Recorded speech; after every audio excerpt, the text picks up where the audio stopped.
Oh my God, the outrage. They won't let us fly rainbow flags and openly hold hands in Qatar when we go to the FIFA World Cup.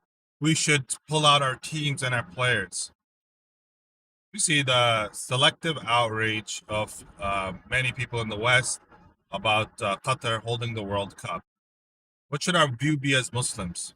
Number one, as Muslims, spending $230 billion on soccer is completely ridiculous and shows that, as an ummah with dire need, whether it be in the Muslim lands of poverty, these rulers are in a different valley, in the valley of the Muslims.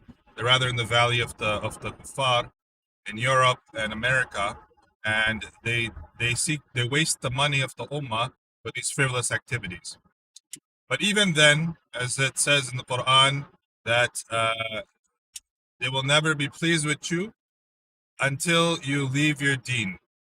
That this is the reality, that they're not happy with Qatar, even if they're allowing alcohol sales, they're allowing, like, girlfriend boyfriend relationships, they're promoting, basically nationalism, which is prohibited by Islam.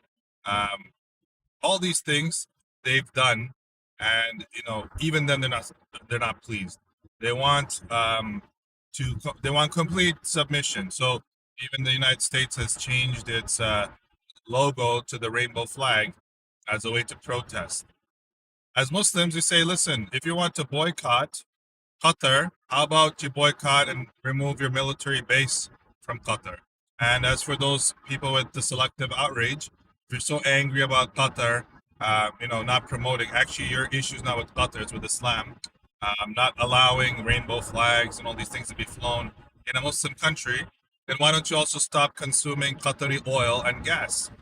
You don't have any problem with that for those who are commenting about the outrage. As Muslims, we should realize that, number one, that these rulers, they do not represent us. We have so many issues.